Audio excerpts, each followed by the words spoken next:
మా వాళ్ళు బీపీఎస్ఆర్లేండి తెలియదు.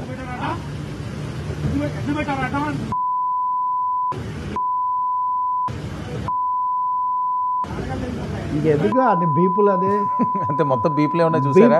బీప్ వీడియోలాగా ఉంటుంది అది. ఇప్పుడు చీప్గా మాట్లాడినప్పుడు బీప్ వేయాల్సి వస్తుంది మనం. సో ఎవరైనా కానీ సో అది పరిస్థితి. నిజంగా అండి ప్రజాప్రతినిధులు అయిన వాళ్ళు, ఎమ్మెల్యేలు, ఎంపీలు, లేకపోతే మాజీ మంత్రులు, ఇలా రకరకాల వాళ్ళు ఈ విధమైన వివాదాల్లో చిక్కుకోవడము, బూతులు తిట్టడం. ఇప్పుడైతే డ్రైవరు కనీసం అది కూడా కాదా, డ్రైవర్కి ఆరోగ్యం పెట్టాడు. ప్రతి పెళ్లి దగ్గర ఎక్కడికి మనం ఏ ఫంక్షన్కి వెళ్ళినా కానీ తప్పకుండా కొంత అన్నీ ఉంటాయి. కానీ ఎప్పుడు తగాదా పెట్టుకుందాం, ఎదుటి వాళ్ళ మీద ఎలా దాడి చేద్దాం. ఇప్పుడు అబ్బాయి చౌదరి పేరుకు తగినట్టే వైసీపీలో చాలా అరుదైన ప్రతినిధి, అంతే కదా ఆయన ఒక దశలో. చింతమనేని ప్రభాకర్ కూడా హైలీ కాంట్రవర్షియల్. ఆ వనజాక్షి కేసు నుంచి పవన్ కళ్యాణ్ 2019లో అయితే కనుక మాట్లాడితే చింతమనేని మీదే పడుతుండేవాళ్ళు అప్పుడు. ఆ తర్వాత మార్పులు ఇవన్నీ చేర్పులు అన్నీ జరిగాయి, కానీ ఆయన దూకుడేం తగ్గలేదని నేను అనుకుంటాను. చింతమనేని ప్రభాకర్ దూకుడు కానీ ఆ దూషణ భూషణాలు కానీ వీటిలో ఏం మార్పు రాదు. ఆయన తగ్గేదేలా వీళ్ళంతా తగ్గేదేలా క్యాండిడేట్లు అండి. కానీ తగ్గుతారని తెలుస్తుంది కదా. ఇప్పుడు వంశీ కేసు చూసినా ప్రతి ఒక్కరు కూడా కాలాన్ని బట్టి మనం చేసే పనుల చేతలను బట్టి మనం వాటికి మూల్యం చెల్లించాల్సి వస్తుంది. నేర్చుకోవడం మంచిది, ఎందుకంటే దూకుడుగా వెళ్ళి ప్రతిసారి తగాదాలు పెట్టుకోవడం, బూతులు తిట్టడం, రెచ్చిపోవడం, రెచ్చగొట్టడం ఇవన్నీ ప్రజాస్వామ్యం కాదు, ప్రజలు కోరుకోరు కూడా. కూటమి ప్రభుత్వం వచ్చాక కూడా చింతమనేనికి ఇప్పుడు 2-3 వివాదాలు వచ్చాయి.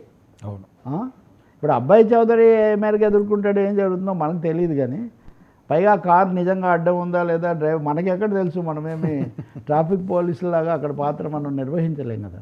కారు అడ్డం వస్తే బాబు ఇంకా అబ్బాయి చౌదరి గారిది కారు అనుకుంటే ఇంకేదో గొడవ ఉంటుంది, ఇంకా అంతే కదా. ఒక నిమిషం ఆగుతాం, లేదా బాబు పక్కన పెట్టంటాం, లేదా చాలా రకాల పద్ధతులు ఉంటాయి. అది కాదు ఇది అంతా పులి మేక వ్యవహారం. రోల్స్ మారుతుంటాయి, పులులు మేకలు అవుతుంటాయి, మేకలు పులులు అవుతుంటాయి. అసలు ఈ పొలిటీషియన్స్ ఒక ఎమ్మెల్యే అయిపోతే లేకపోతే ఏదైనా ఒక అధికారం ఉండి ఏదో చైర్మన్ అయితే మనకంటా పోటుగాడు ఎవడో లేరు, మనం ఏం చెప్తే అది నడుస్తుంది అనే వైఖరి అసలు ఏంటి? అసలు ఏమనుకుంటారు వీళ్ళు? చాలా దారుణం అండి అది. ప్రజాప్రతినిధులు అనేవాళ్ళు ప్రజలకు సేవ చేయడానికి ఒక 5 ఏళ్లకు వాళ్ళకు అది కూడా రాజ్యాంగ రీత్యా పదవి ఇస్తారు తప్ప అంతకు మించి వాళ్ళకేం కొమ్ములు రావు. అవి సేవ చేయడం కోసము, మంచి చేయడం కోసమే కానీ ఇతరుల మీద పెత్తనం చేయడానికి, తగాదాలు పెట్టడానికి, బూతులు తిట్టడానికి, అధికారులను హడలు కొట్టడానికి ఎంత మాత్రం కాదు. కానీ ఆ స్పృహే కొరవడుతుంది. 1-2 సార్లు గెలిచేసరికి ఇంకా మాకు ఎదురు లేదనుకోవడం. ఎంతమంది ఇప్పటికి అలా ఎదురు లేదని విర్రవేగిన వాళ్ళు, కారే రాజులు రాజ్యములు గెలుగవే వారేరి భువిన్ మూట కట్టుకొని పోవంజాలి ఎవడు మిగిలాడు చెప్పండి. కాబట్టి తప్పకుండా ఈ పోలీసులు, నేను చెప్పేది ఇలాంటి సందర్భాల్లో పోలీసులు తప్పకుండా ఖచ్చితంగా వ్యవహరించాలి.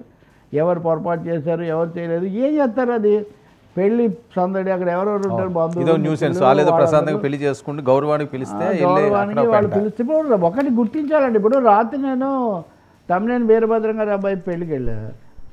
ఆ వాళ్ళు ఖమ్మం జిల్లా అయినప్పటికీ వీళ్ళందరిది ఒరిజినల్గా మందడం గుంటూరు జిల్లాట.